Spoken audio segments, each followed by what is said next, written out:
Morning, everyone. It's good to see everybody here today. Hope everybody's okay from all the storms and everything. There's a lot of damage all over the place. We had some at our house also. Had a tree fall on Mitchell's car. So it is pretty well damaged. So we'll figure that out, I guess, this week, see what's going on. But nobody got hurt, which is the best, of course. And a lot of people did. And a lot of people out of their homes and lots of damage. So definitely feel for all those people and wish them the best as they try to figure everything out and try to come together and get their lives back on track. We've been studying for a while now, ever since the beginning of the quarter in March, in the rise and fall of a nation. And this kind of picked up where we left off with David. We studied David a couple of quarters, quite a bit of studying with David.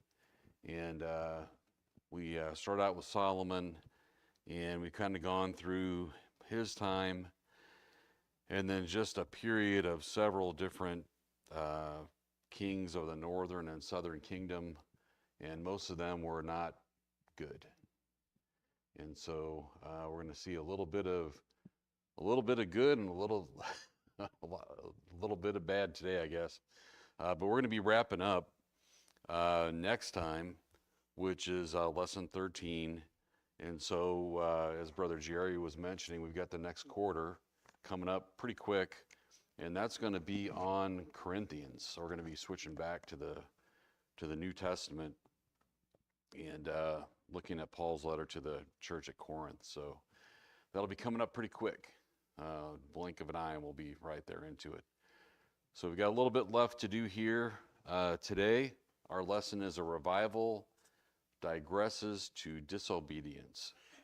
And if you remember from last week what happened, lots of shifting around of the kingdom happening.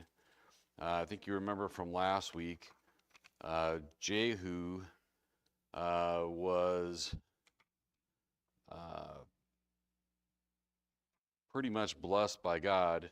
He was a commander of Israel's army under King Joram, son of King Ahab, and he was going to go against to battle the king of Israel and the family of Ahab. And so this is God's judgment from last week on the house of Ahab, and we all remember Ahab's wife.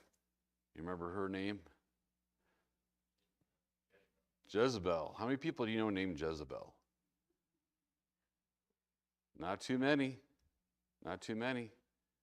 We're going to have another name today. It's not going to be a very popular name. It's going to be another name today that you're going to say, I don't know if I've heard that name too much. She's kind of following those same footsteps. And so we'll see a little bit more about that. What did we learn about Jezebel last week? So she was killed, but how was it that she was killed? Yeah.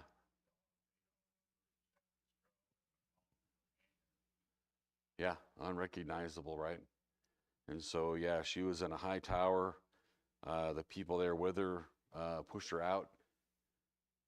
And I don't know how many times she hit the wall, but she hit the wall enough that her blood was on the wall. And horses were walking on the top of her, and the dogs ate her. And so, yeah, that's bad. And the Lord pretty much had signaled that this would happen as a result of what happened with Naboth. What happened with Naboth? Anybody remember that?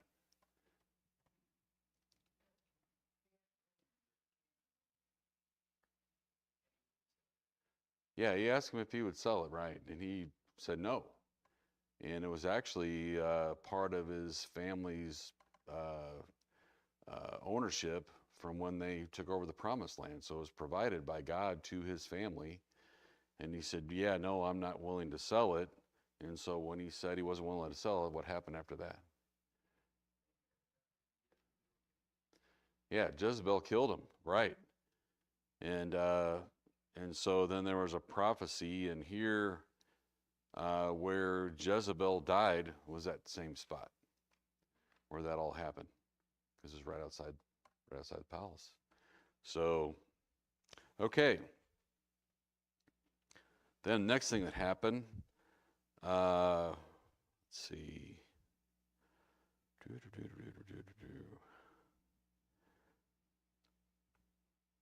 So Elisha anointed Jehu. Jehu, as we said, was commander of Israel's army under King Joram, who was son of King Ahab. And he made close to both of them and killed both of the kings from the northern and the southern kingdom. And after that, they killed Jezebel, as we mentioned. And Joram's death was in fulfillment of Lord's judgment on the house of Ahab. King Ahaziah was killed because he was also of Ahab's family.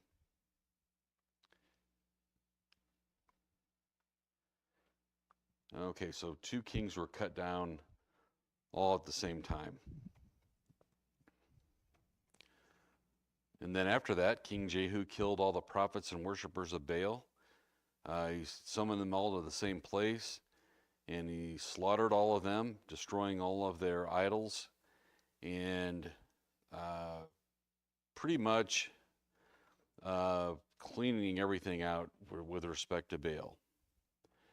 And so the Lord offered Jehu the longest dynasty of the northern kingdom for destroying the house of Ahab, but he was only partially obedient. So he did all the things we just mentioned, which was helping the Lord's will to happen, which was passing judgment, and even getting rid of the Baal worshipers. But then what happened after that?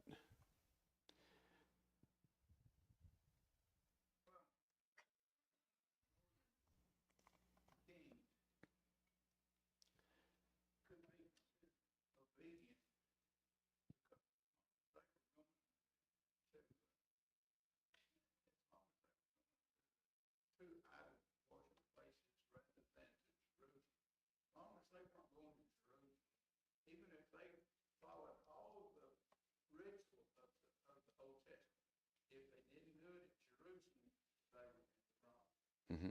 And there's no temple, right? There's only one temple.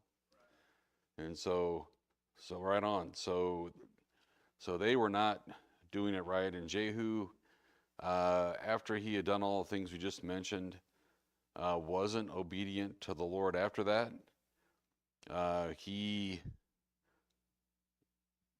If he had a zeal for the Lord, he lost it, and basically turned back to wickedness after all that. And so here we are in our session here, where we're going to see what happens in the next part. And Israel and Judah, of course, Israel is the northern kingdom, Judah is the southern kingdom. They're split, and they were split after David, and they were split ever since then. So we'll see what happens today. Would somebody like to read on page 81, the Seeking the Context?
Thanks, Brother Mike. So, who was the mother and father of Athaliah? Mm-hmm. Mm-hmm.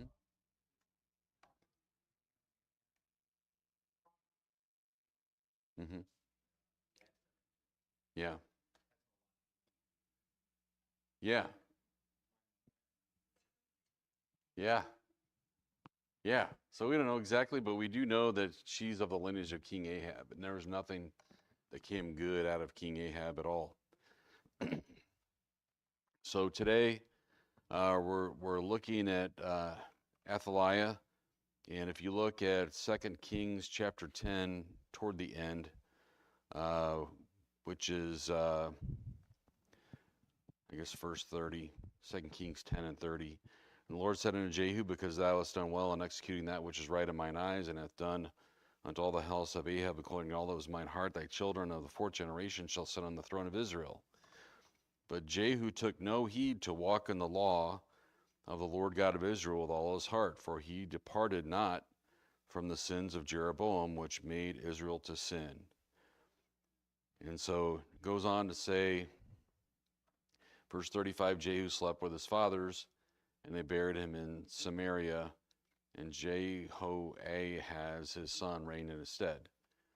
And then in chapter 11, and when Athaliah, the mother of Ahaziah, saw her son was dead, she arose and destroyed all the seed royal. What does that mean? Verse 2 Kings 11 and 1, what does that mean? Mm-hmm. And why would she do that? Mm-hmm. Yeah. How do you become the person in charge? You can have an election, or you can say, yeah, we don't need elections. We're just going to get rid of the competition. And by getting rid of the competition, there's only one left, right? And so it's really the strongest, or the most cunning will be the one that survives. And so this situation was no different. And let's see.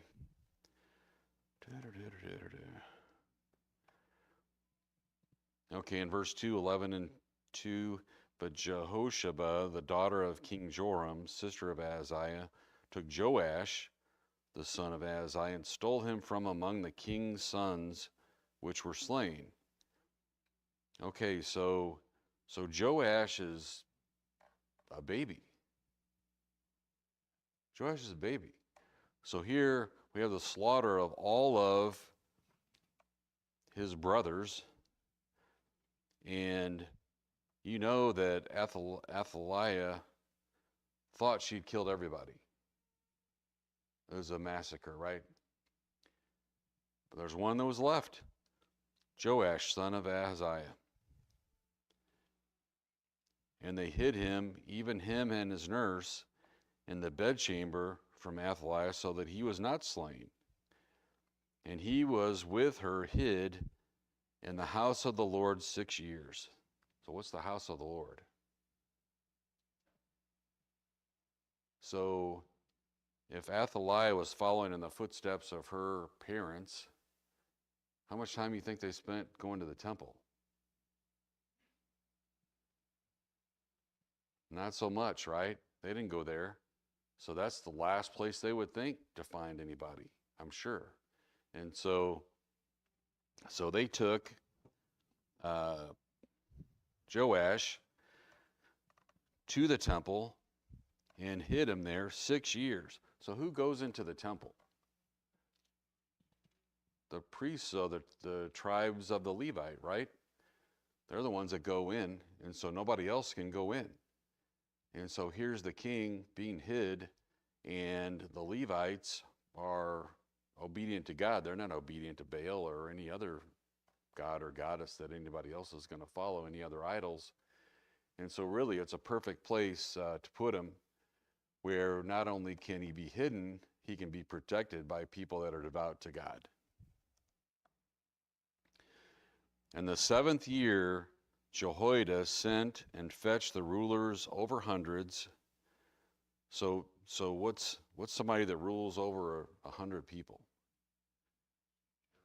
Yeah, the Romans call them centurions, right? So those are powerful people. So when we say ruler over hundreds, that's a lot. With the captains and the guard, and brought them to him in the house of the Lord, and made a covenant with them, and took an oath of them in the house of the Lord, and showed them the king's son. So what's happening in this verse 4?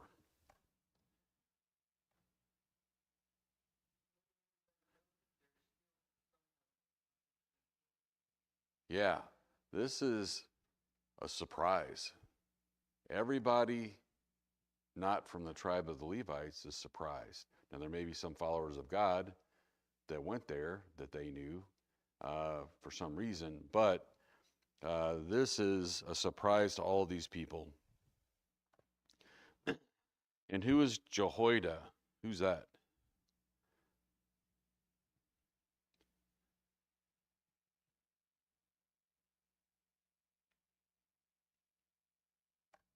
That's in verse 4. Do you remember who he is? He's a priest. So he's a priest. So is he in the family of David? No. Is he a ruler? No. Is he a child of God? Is he a worshiper of God and servant of the Lord? Most definitely. Most definitely he is. So he was the one, he and his wife, Jehoshaphat, were the ones that took Joash and put him in the temple and protected him. And so it wasn't going to do him any good to keep him there indefinitely, because if the ruler is there, it doesn't mean anything if they're not ruling, right? And so this was the time for them to make a move. And it doesn't say here that the Lord spoke to them and told them this was the timing, but you had to know they were living by faith. If you're hiding an heir to the kingdom, an heir of David, in the temple for 7 years and protecting them, your life is automatically in danger, because it's challenging the throne, or potential to challenge the throne. So in the 7th year, they sent and fetched the rulers. And what does it mean when it says made a covenant with them and took an oath of them?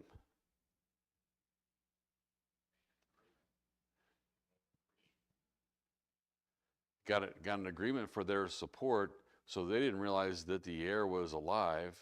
They recognized him as an heir of David, and they swore their allegiance to David's heir, which was this baby, which is now 7 years old. And so they took an oath of them in the house of the Lord. And verse 5, and he commanded them, saying, this is the thing ye shall do. A third part of you that enter in on the Sabbath shall even be keepers of the watch of the king's house. And a third part shall be at the gate of Sur, and a third part at the gate behind the guard. So shall ye keep the watch of the house, that it not be broken down. And 2 parts of all of you that go forth on the Sabbath, even they shall keep the watch of the house of the Lord about the king.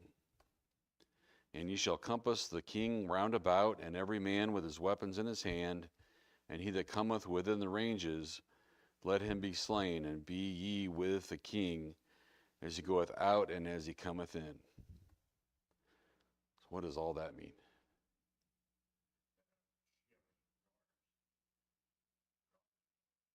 Mm-hmm. Their number one job was to protect who's going to be the new king. Because the first thing that anybody that was loyal to Athaliah was going to do is kill him, right? Because he wasn't formally installed as the king. In fact, he was a challenger to the queen. And so they swore their loyalty, not just saying, okay, if he becomes the king, then yeah, we'll support him. That's not what this is. This is putting their life on the line.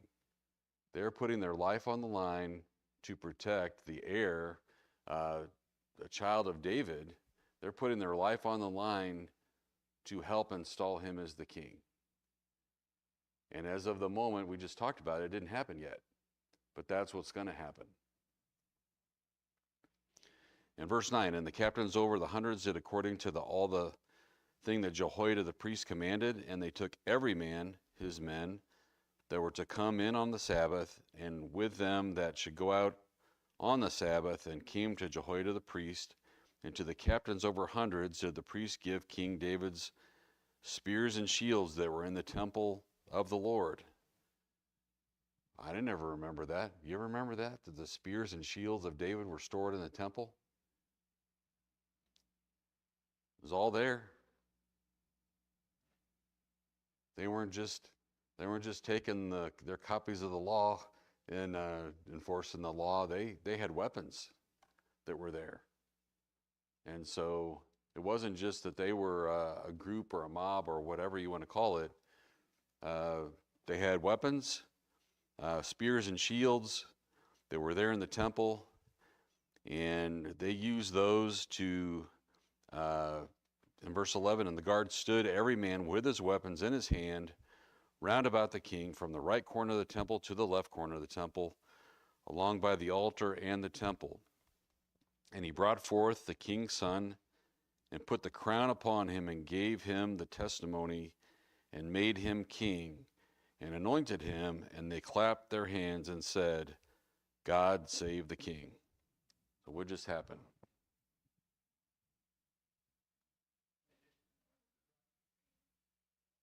They just anointed the rightful king. But there's a sitting queen that's there. And where was she? She wasn't in the temple.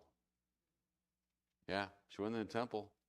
So in verse 13, and when Athaliah heard the noise of the guard and of the people, she came to the people into the temple of the Lord. This is the only recorded time that she went to the temple of the Lord. There's nothing else that shows that she went there. And when she looked, behold, the king stood by a pillar, as the manner was, and the princes and trumpeters by the king. And all the people of the land rejoiced and blew with the trumpets. And Athaliah rent her clothes and cried, Treason, treason. But Jehoiada the priest commanded the captains of the hundreds, the officers of the host, and said unto them, Have her forth without the ranges, and him that followeth her kill with the sword. For the priest had said, Let her not be slain in the house of the Lord. And when they laid hands on her, and she went by the way by which the horses came into the king's house, and there she was slain. I think when Athaliah got up that morning, she didn't have any idea this was happening. And until she saw what's going on with the crowds, she didn't have any idea. And then by the time she realized what was happening, it was too late. And so things can happen so fast. And this was the Lord's judgment on her. And we don't know when the Lord's judgment is going to happen. We don't know when anything's going to happen. We don't know if we're going to be here tomorrow. We really don't have any idea. And so the Lord gives us each day, and each day for us is a blessing, and it's an opportunity for us to do the Lord's will. And for all that time, Jehoiada and his wife and all those people of the Levites, when they got up in the morning, they said, we're going to support God's will. We're going to support this new king, and we're going to be with him until he grows up to an age where he can be installed as the king. They all put their life in danger for it. And this was the day that the transition of power happened. And so things were kind of flipped in one brief moment where Jehoiada and his wife and the king became the king, and the queen was overturned.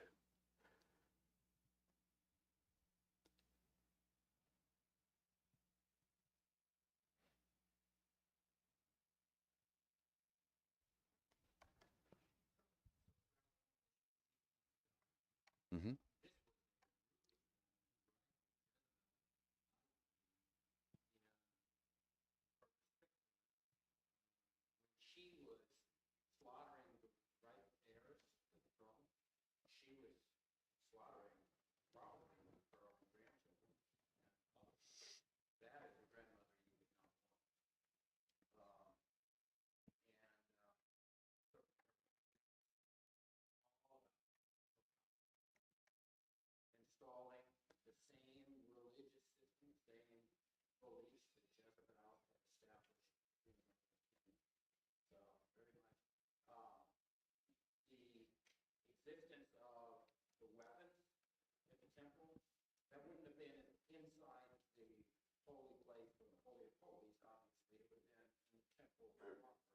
Mm-hmm.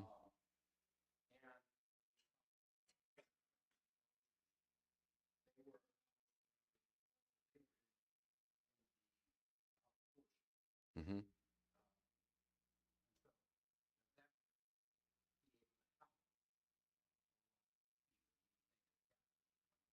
Mm-hmm.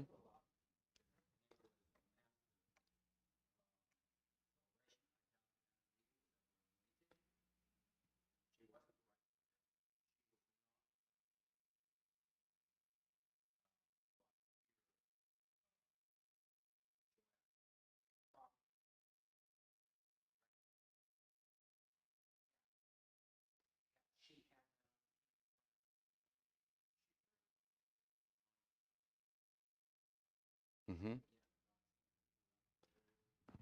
Yeah, God's hand is in the whole thing, and you think that's not where Athaliah had her armory, not at the temple. She had a separate one another place, for sure. And so could have been that they just thought of those things being ceremonial there at the temple, forgot about them altogether. Uh, could have been, right? And so she was completely surprised.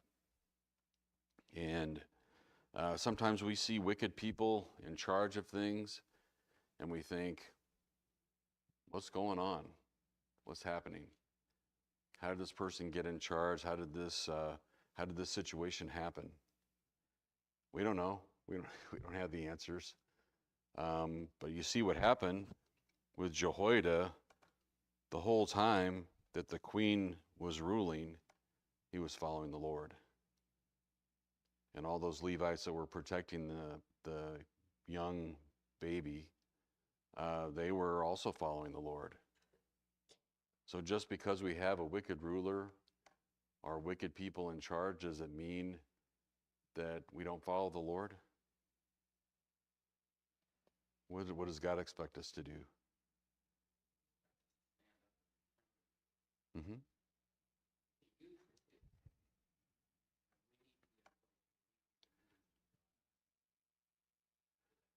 Yeah. But isn't it easy to think, I'm just one person? What can I do? I'm only one person. I don't have that much influence. I don't have that much power, ability, anything like that. If you look at Jehoiada, he's a priest. Is there any precedent for a priest doing something like this? Taking control and doing all these things? There are not many examples of a priest like that. And so you think Jehoiada woke up one day and said, yeah, we're going to do this.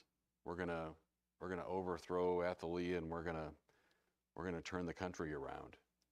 Um, it doesn't talk about it, but I'm certain there was a lot of praying.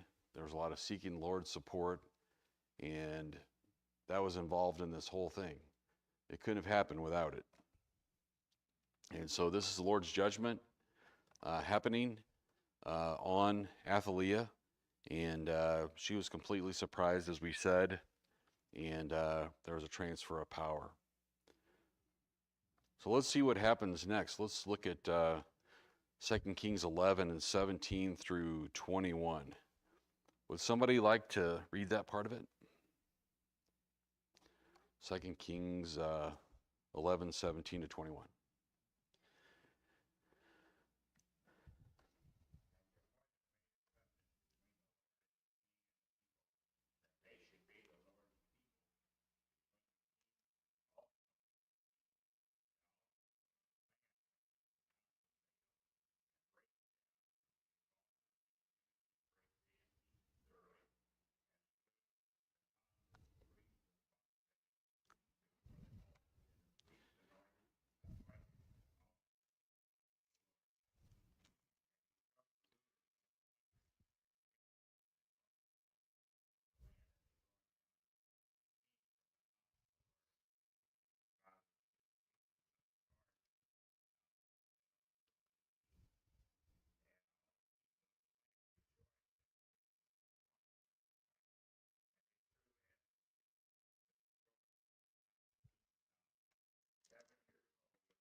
Yep.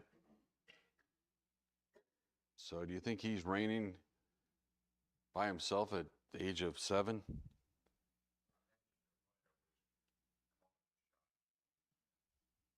Yeah, I think he had advisors, right? Well, primarily Jehoiada for sure. And so here it says they break down the house of Baal, the altar's images.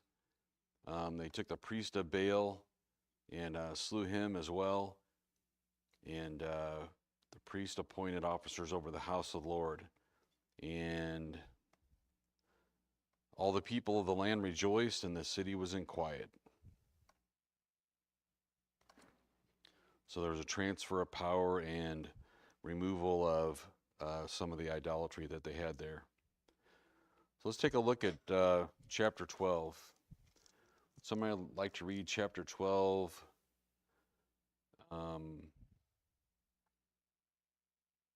Let's see.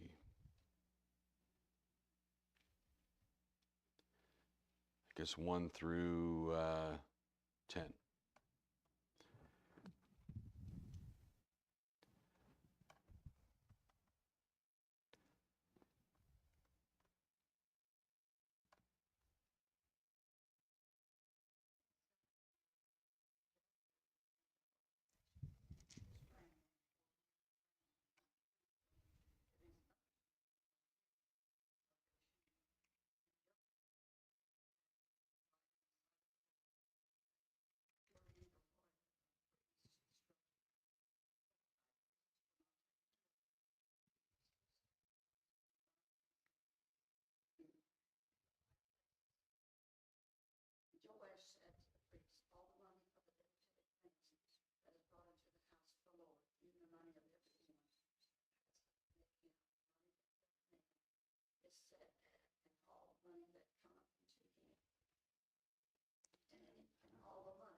kept the door, put therein all the money that was brought into the house of the Lord.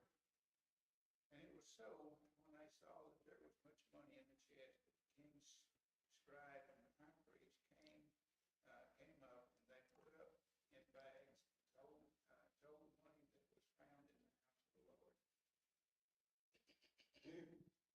Thanks, Sister Doris. Brother Jim.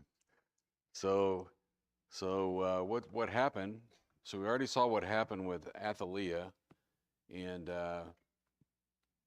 by the way, she not only was assassinated, but she also saw her own followers turn on her and support another ruler. So it wasn't like all the people that were loyal to her, stayed loyal to her. They did not. They switched over, many of them. And so when that all happened, the next thing that happened, they destroyed Baal and the priest of Baal. And then the next thing they did is started thinking about what's the condition of the temple. So was the temple, who built the temple? Yeah, it's been a while, right? Since the temple was built. Do you think it was well maintained with all these wicked different rulers that were there this whole time? So what was happening in these verses is Jehoiada, the priest, and King Jehoash, what were they doing to try to fix that? Yeah, they were taking collection. They were basically saying, hey, we need to do this. We need to fix it. We need to get everything repaired. And to do that, we need money to do it. And so they started asking people to make donations for it. So we'd call a special offering if we were talking about it today, right? We used to like take a special offering. We do that for camp sometimes, for other things. That was something they did back then. And one. Mm-hmm. Mm-hmm.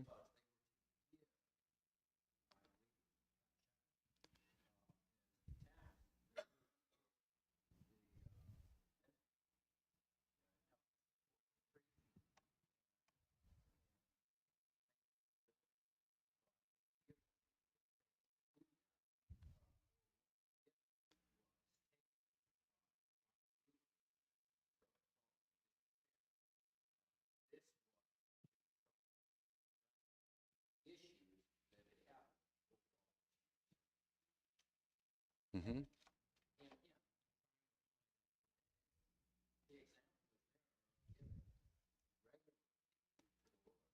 Mm-hmm.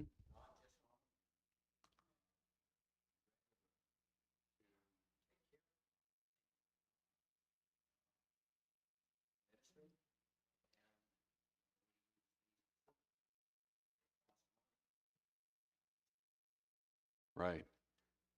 And even if you have a brand new building, it still has to be maintained, right? Stuff's going to happen.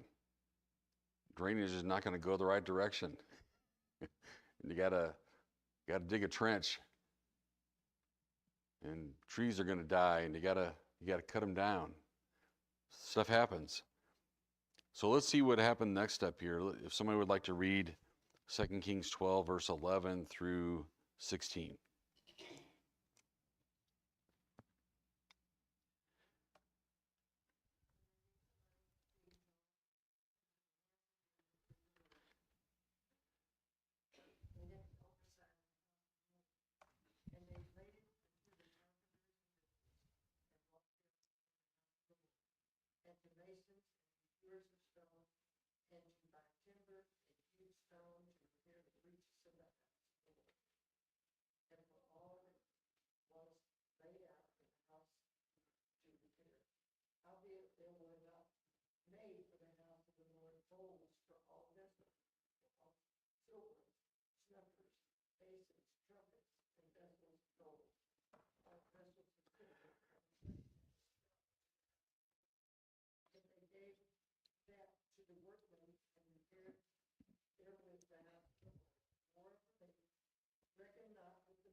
Okay. Thank you, Sister Helen. So here they collected the money. Once they collected it, they didn't just sit on it. They found the workmen, the people with the talent, skills, and abilities to fix things, and they paid them to get the materials and to do what was necessary to make the repairs. There were carpenters and builders. Talked about masons, hewers of stone. They had to buy timber and hewed stone to repair the breaches on the house.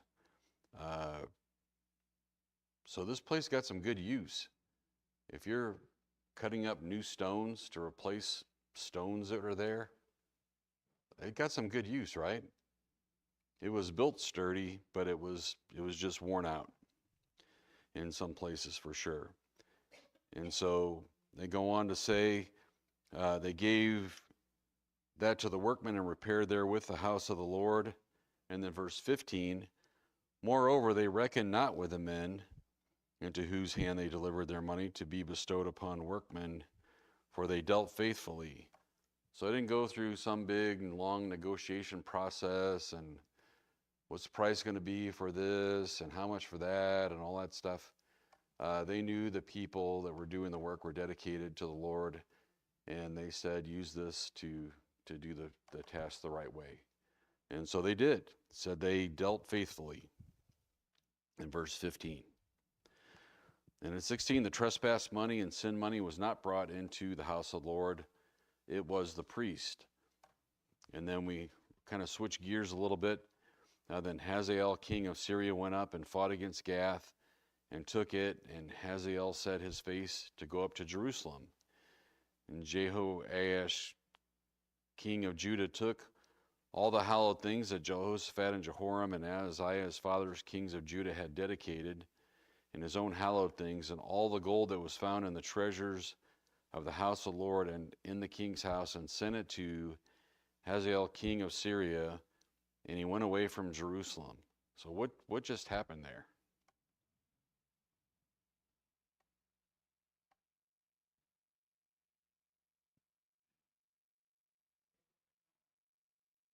Yeah. He said, you don't need to come in and kill everybody and all that. We're just going to give you all this stuff if you just leave us alone. So it doesn't say anywhere in here they sought the Lord, right? And so how many mistakes do you see in the Bible where God's people don't seek the Lord's will or ask the Lord for help or ask anything? They did. Yeah. Even God's chosen people, the Hebrews, they went into the promised land, one of the first battles. They forgot to pray to the Lord like, oh yeah, we win everything. That's what we do. And they went into battle without praying, and what happened? They got defeated. Yeah. And so the Lord is reminding them and reminding us too, we shouldn't get too cocky or too confident in ourselves, too proud. If we're successful from seeking the Lord's help and the Lord's will and all those things and doing it right, how easy is it to forget how you got there? Who provided it? Is it easy to forget that the Lord provided all those things, even your talent, skills, and abilities? Do we forget that? Do we think about it and ask the Lord for his help? And after a little while, Lord helps us. We increase. We get more skills, abilities, whatever, better job, whatever it might be. We get to some point, we're doing pretty good. Then we forget, Lord's taking care of us. For whatever reason, we forget. And so in this case, it doesn't say they forgot, but it also, by its absence, they didn't seek the Lord. And so that was a mistake. They didn't do that. And so they bought them off and they left. And then here, verse 19, and the rest of the acts of Joash and all that he did, are they not written in the book of Chronicles of Kings of Judah? And his servants arose and made a conspiracy and slew Joash in the house of Millo, which goes down into Silla. For Jozachar, the son of Shimeath, and Jehozabad, the son of Shomer, his servants, smote him, and he died, and they buried him with his fathers in the city of David. A lot of things happened pretty fast there. So in this chronicle, it really didn't talk about Jehoiada in this part of what we're reading. It doesn't talk about him passing away. But what happened was when Jehoiada passed away, next thing you know, the king started listening to Jehoiada is like, oh yeah, you can listen to us now. And there were other people that stood up and said, hey, follow my advice. But they weren't following the Lord. And so he did follow their advice. It was wrong advice. And he went the wrong direction, and he ended up being a wicked king. And so we talk about this a lot, and it's in the Bible. You can wake up one morning and say, I'm going to serve the Lord. I'm going to follow his will. I'm going to seek his guidance in my life today. The Lord wants us to seek his will every day. Or I can say, I'm taking a day off. I'm going to go do this. I'm going to go do that. I'm going to do something else. And then one day turns into 2 days, turns into 3 days, turns into years, can. And next thing you know, we're not following the Lord's will at all. And we wonder, how do we get in that situation? And so, Lord expects us to seek his will, to study his will. And when we every day are facing a decision, do I do it the Lord's way, or do it some other way, which are all these other ways? We decide. Each one of us makes that decision on our own.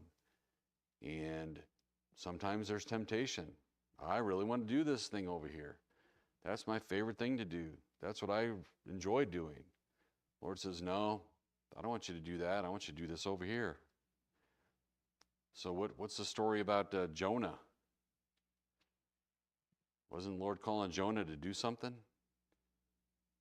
He was calling him to do something over here. And Jonah said, I don't want to do that. I'm going over here. I'm going to do that instead. In that case, what happened? Didn't go very well.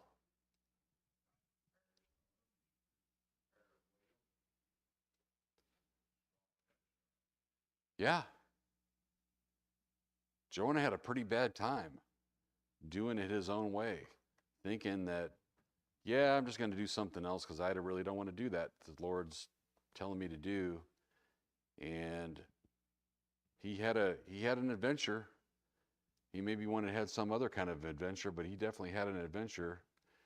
And after he'd gone through the whole thing and saw the Lord's hand in it, because he did recognize the Lord's hand was in it, then he decided to do the right thing after all. And the Lord didn't kill him, didn't take his life. He was blessed that didn't happen. But